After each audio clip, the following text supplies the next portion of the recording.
Bonjour à tous. Une femme abattue par le frère de son compagnon en Italie. Explication dans cette vidéo. Debout face à sa toile, dans la chambre qui lui sert d'atelier, Andrea Marchionni s'applique. Le décor de la pièce est sobre, mais les toiles accrochées au mur, empilées sur les meubles ou posées à terre sont toutes des chefs-d'œuvre. Un amateur reconnaîtrait, entre autres, le baiser de Francesco Haie, Les tricheurs du Caravage ou encore, dans un coin, la jeune fille à la perle de Vermeer. Copiste de talent, Andrea Marchionni consacre l'essentiel de son temps à reproduire les tableaux de grands maîtres. Ce jour de juillet 2023, il peint un visage d'homme torturé qui semble pousser un hurlement déchirant, bouche béante, mains plaquées sur les tempes. En s'attaquant au célèbre cri du peintre norvégien Edvard Munch, Marchionni essaie-t-il de faire passer un message? Le fait est qu'on ne l'a jamais entendu hausser la voix. Renfermé, taciturne, il est bien du genre, lui aussi, à hurler en silence. Mais qui le sait? Andrea Marchionni habite une maison isolée sur les hauteurs de Fossombrone, une petite ville du centre de l'Italie. C'est à l'étage de la bâtisse, entouré de vignes, en lisière d'une forêt, qu'il a installé son atelier. Le rez-de-chaussée est occupé par son frère Enrico, qui vit là avec Marina, sa compagne, et leur fille de 2 ans. Les deux frères partagent le même toit. Et rien de plus. Andrea passe ses journées à peindre, enfermé dans sa chambre-atelier. Pas de femme, même pas d'amis. Mis à part les encadrants de son club de tir sportif, il ne fréquente personne. Enrico, le cadet, est au contraire un bon vivant.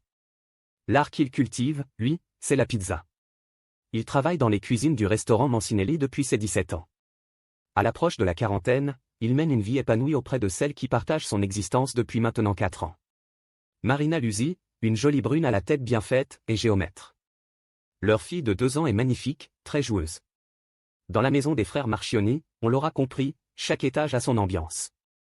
Au rez-de-chaussée, c'est le joyeux quotidien d'une famille heureuse. Au-dessus, le silence pesant d'un célibataire taciturne. Forcément, la cohabitation devient vite étouffante.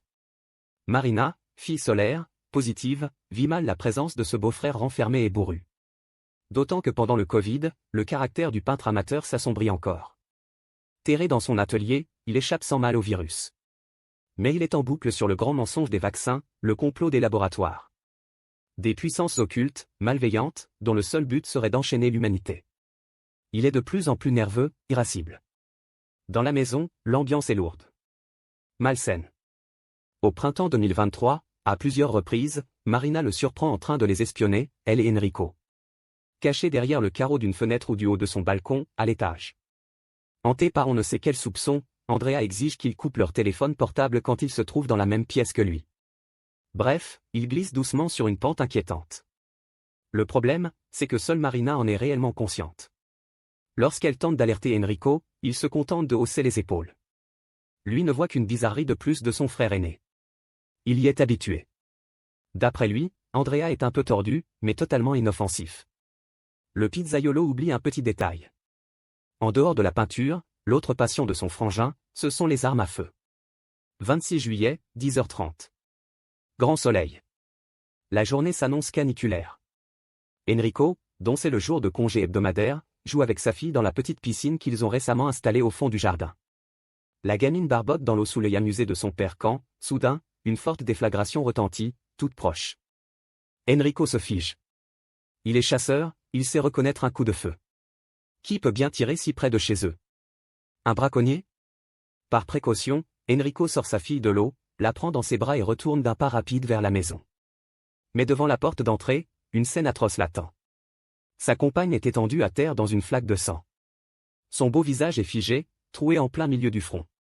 Elle fixe le ciel, sans le voir, de ses yeux grands ouverts. Ni les massages cardiaques frénétiques d'Enrico, ni l'arrivée des secours, ne la ramèneront dans le monde des vivants. Quelques instants plus tard, Andrea Marchionni se présente au commissariat de Fossombrone.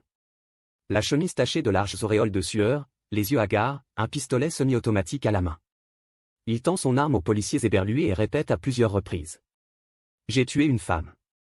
J'ai tué ma belle-sœur. » Tandis qu'une patrouille est envoyée à son domicile, le peintre amateur est placé en garde à vue. L'arme du crime, un pistolet semi-automatique Beretta 98, calibre 9,21, est l'une de celles qu'il utilise pour la pratique du tir sportif. Ce qui est sûr, c'est qu'Andrea a tiré sur Marina à bout portant, alors qu'elle sortait de la maison. Voilà pour le comment de l'affaire. Concernant le pourquoi, on nage en plein brouillard. Andrea Marchionni ne s'explique pas. Il faut donc creuser. Inconnu des services de police, il n'avait aucun antécédent psychiatrique. Tous ceux qui le connaissent s'accordent à dire qu'il a toujours été spécial, mais personne ne l'a jamais vu viol envers qui que ce soit. Milna, la sœur jumelle de la victime, tente d'éclairer les enquêteurs. Elle leur confirme que Marina s'inquiétait, ces derniers temps, de la santé mentale de son beau-frère. Elle lui avait confié qu'une violente dispute s'était produite entre eux, quelques jours plus tôt, pour une histoire de clôture dans le jardin. C'est maigre. Pas de quoi expliquer un meurtre de sang-froid aussi brutal. Une autre thèse, depuis, fait son chemin. Marina, très jolie, laissait rarement les hommes indifférents. C'était de fait la seule femme que côtoyait le peintre solitaire. Était-il secrètement amoureux de Marina? L'avait-il courtisée? Avait-elle repoussé ses avances? A-t-il plutôt voulu briser Enrico en supprimant celle qu'il aimait? Après tout, Andrea, l'expert en copie, aussi incapable de créer un tableau original que d'inventer sa propre vie, a peut-être jalousé celle de son cadet au point de vouloir la détruire. Si c'est le cas, il a réussi son coup. Merci d'avoir regardé. N'hésitez pas à partager la vidéo avec vos amis et à vous abonner à notre chaîne pour ne manquer aucune de nos futures vidéos.